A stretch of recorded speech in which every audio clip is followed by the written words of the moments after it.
I'm Miss Maurice, and I teach 6th and 8th grade math.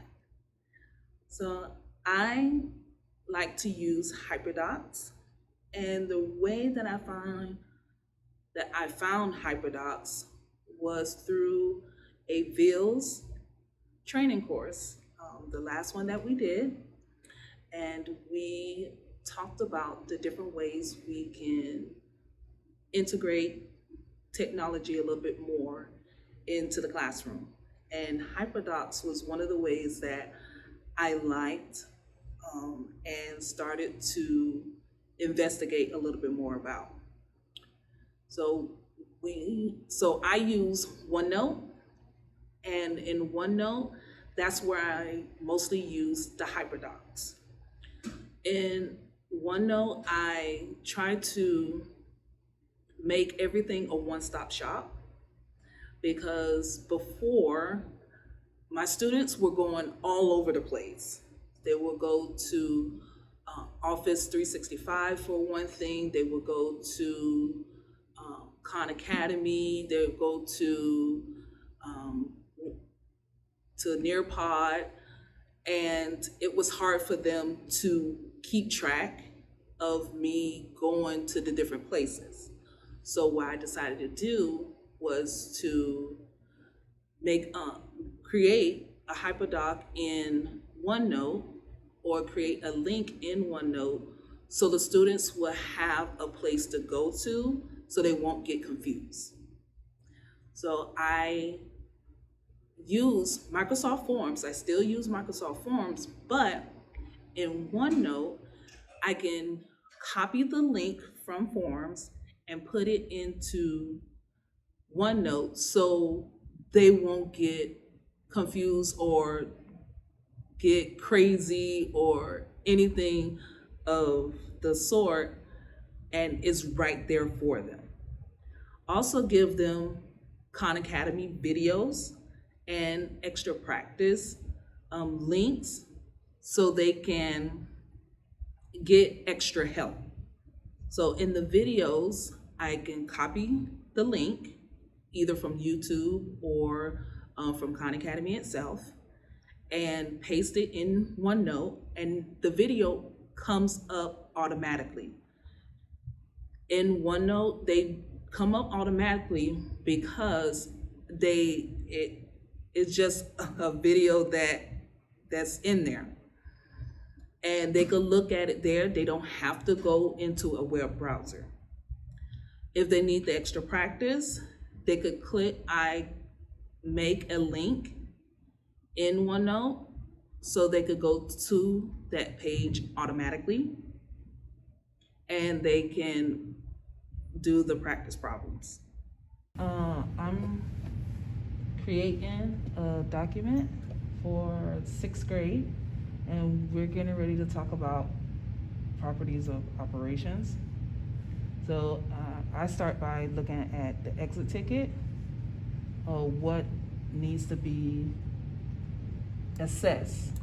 So I look at the item specs, I look at the item specifications.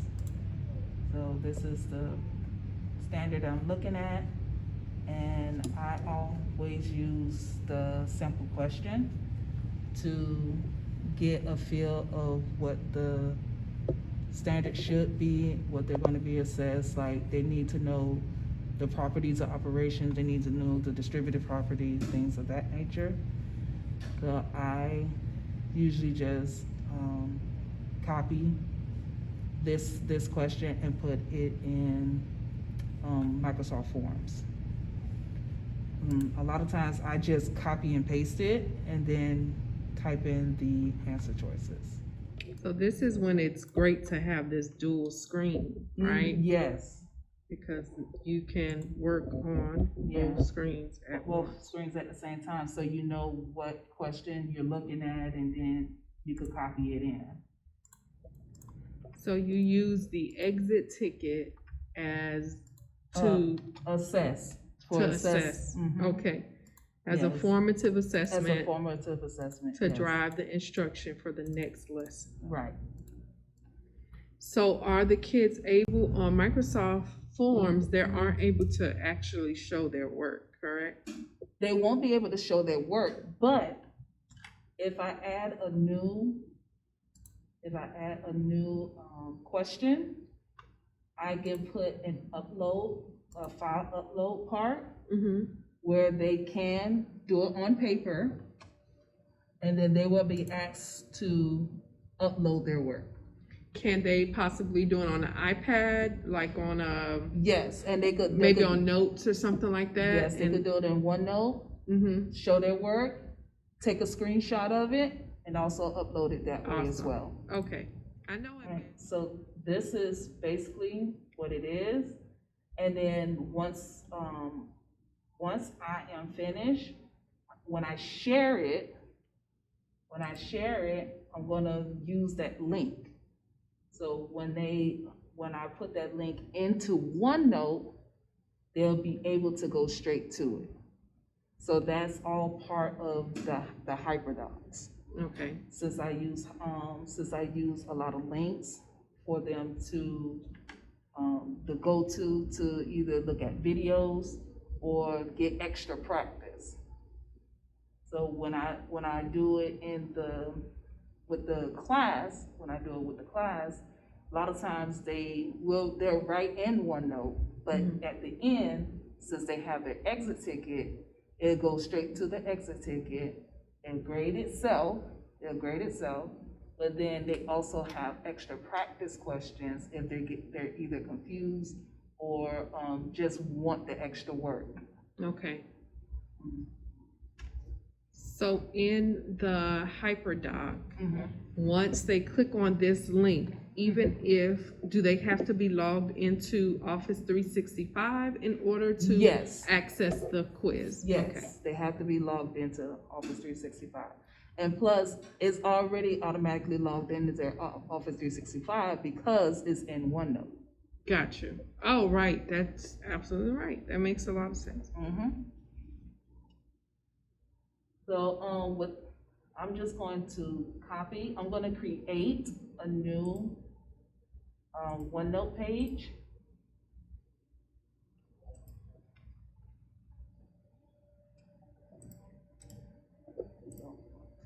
Open. So I'm going to, well, this is an example. This is an example from I did for 8th grade. This is their exit ticket, angles of triangles. It's the same thing that I just showed you. So it's here in OneNote, but if they're having problems uploading it, they can always click on the link. It says Microsoft Forms, and they'll open it up in the browser. The same thing. Okay. Here's an example of extended content. Okay. So they can watch videos right here in OneNote. There's 3 Khan Academy videos that I asked them to look at. But then I also give them a little HyperDoc of extra practice questions from Khan Academy. So like find angles and triangles. So find angles and the triangles. If they click on the word practice, it'll open it up in the browser. It'll go straight to it. And they can start practicing on questions. Does it record from Khan Academy? Are you able to see what they've done? Yeah, my students already have accounts. Gotcha. I created accounts for them already. Awesome. So they know their username and passwords. Awesome. So this is an example of that. Okay. Yeah. And I now from the beginning, I always give them the standard and the objective, but then we have our engage piece where they're typing in They're typing in their responses, just like I did here. But then they also get to write with their finger or draw their responses as well. Awesome. And they do this on the iPad. And they do it on the iPads. Awesome. Mm-hmm. So this is just an example of what we did today with 8th grade. And then you're able to access this in their individual folders. Yes. For grading. Yes. Okay. Yep. Or what do you actually grade? Do you grade the exit ticket? I grade the exit ticket. Okay, gotcha. I grade the exit ticket. So after the lesson, now the assessment is the exit ticket to see if they've And I always give them practice questions too. Okay. So for example, it says to explain. So I do explain. I give one example to explain. And sometimes, if need be, I come up with a second question. But then I always give them another, like a practice question. But that practice question is more like a we do type of thing. Mm-hmm. A we do type of thing that we do together. And then the apply questions is a little bit harder, but it's still the same concept. So I let them try the apply question on their own. Gotcha. So it's almost like a check for understanding to see if they really, really get it. So that's a you do, like a independent practice. Independent practice. Yes. Before they actually take the assessment. Yes. Awesome. Yes. I think that's basically it. Yes. So how do you, the questions that you have here, you snip it from the textbook? Yes, I snip it from the textbook. Okay. Can you show us how to snip? Sure. All right, go ahead. So it's easier for me to put it in Word, in Microsoft Word first, and then from there I can take everything that I did in Word and send it to OneNote. And that's including the hyperlinks. So the only difference is the exit ticket. I leave the exit ticket blank because sometimes the hyperlink doesn't come up as a like a little text form for forms. Okay. So I leave it blank. So I'm going to show an example how I would do a explain problem. So I'm going to go into the student textbook.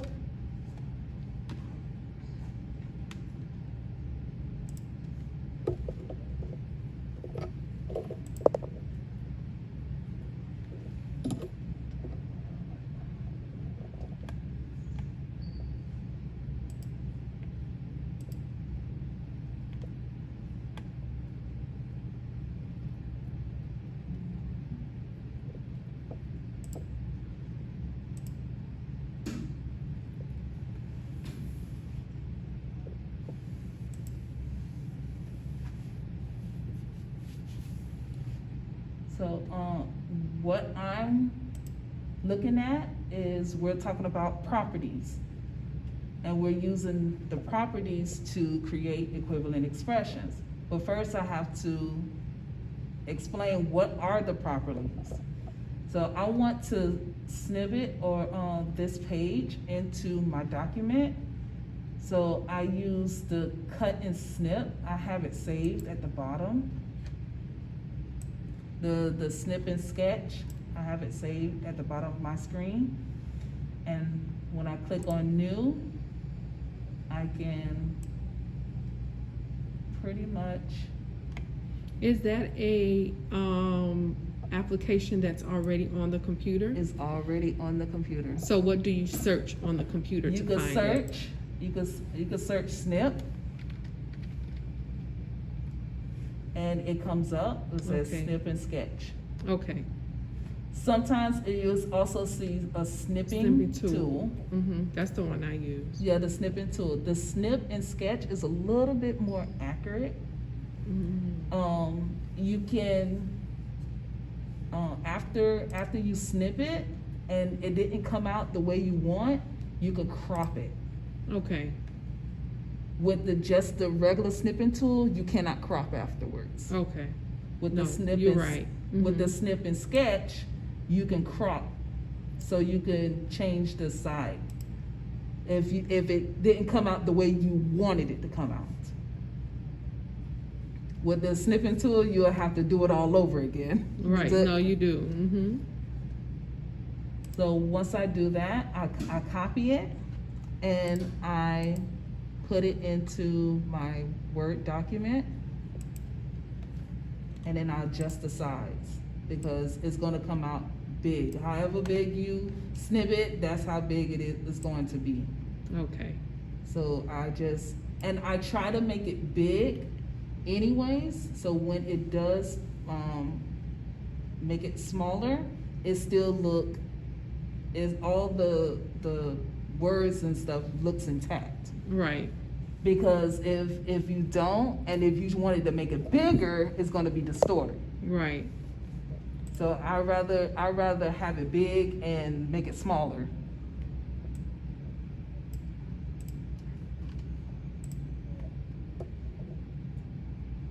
So I also take the examples from here and I do the same thing. Or sometimes I just type it up myself, or like type it up myself. But sometimes it's easier for me to take the snippet tool and snip it.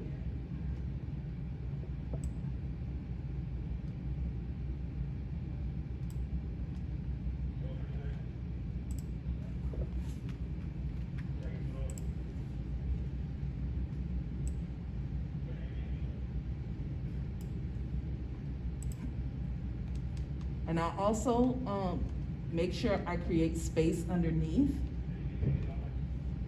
And the reason I create space underneath, because I'm going to be writing underneath. I'm going to be using the draw tool myself. Okay.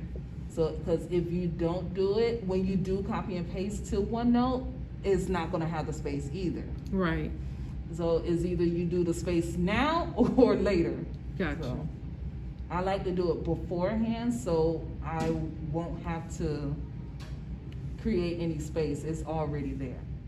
So I want this video to be a part of my OneNote to give like an extended practice or show another way of doing it besides me talking. So I want to show this video. There is a copy link in Khan Academy. So I just copy the link that's here. And then when I go to OneNote, I go to insert. I make sure my cursor is there, but I go to insert and it says online video.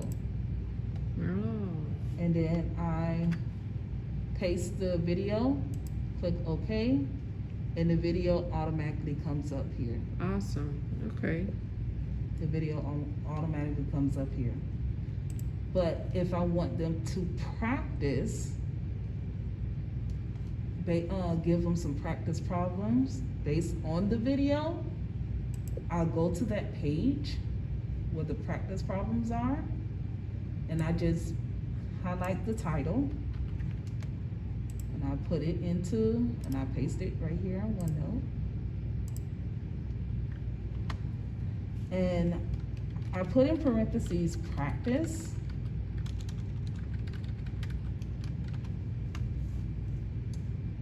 And then I'm going to highlight it, but I'm going to do something after I highlight. I'm going to go back to my Khan Academy page and go to the web address and copy the web address. When I come back to OneNote, the word practice is highlighted. And what I like to do is to right click.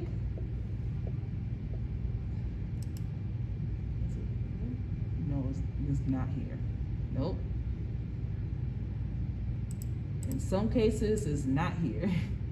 But when I highlight, I go to link at the top and just paste the web address, and that's my hyperlink. Awesome. So it's just as simple as you getting the hyperlink address or the web address for the hyperlink, and also highlighting the word that you want to hyperlink, and then going to the hyperlink button and clicking on that and just pasting the web address in there. Yeah.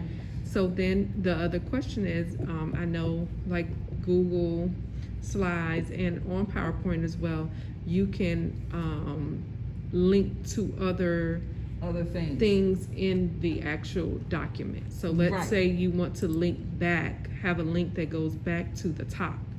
Can you do that in here? To the top of the document? No, because everything, you just scrolling up and down. I got you. Okay. Everything is in one place. Got you. Everything is in one place. So, as for the forms, you could do the same thing. If you have a link for the form, you could go to the form, you could copy it. Once you finish creating it, you could copy the link, and then you can paste it, and it automatically puts the form in OneNote. Gotcha. Upload the picture, everything, and then they can submit it. Gotcha. Another way with the forms, it has a forms button where you could do it that way as well. But if you wanted to do the link, that's just another option. There's a quicker way. Yeah. Okay.